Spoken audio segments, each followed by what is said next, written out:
Hello guys, কালকে ছিল মহাদেবের মাথায় জল ঢালা। দিদা আর আমি ভোরবেলায় উঠে রাস্তায় দাঁড়িয়েছিলাম মহাদেবের ভক্তদের জল নিয়ে যাওয়া দেখার জন্য।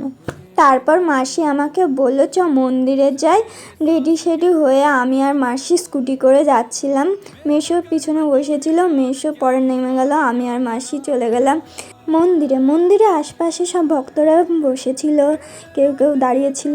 তারপর মন্দিরে সব লাইন করে দাঁড়িয়েছিল। আমি আর মাসি গল্প করতে করতে মন্দিরের ভেতরে ঢুকলাম। মন্দিরের সামনে প্রচুর ভক্তরা বসেছিল, খাচ্ছিল। তারপর মন্দিরের ভেতরে অনেকে মহাদেবের মাথায় জল ঢালছিল।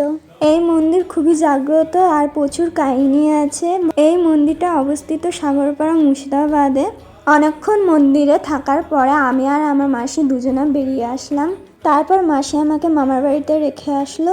তারপর মাসি নিজের বাড়ি চলে গেল। এই ভিডিওটা কেমন লাগলো কমেন্ট করে জানিও। বাই।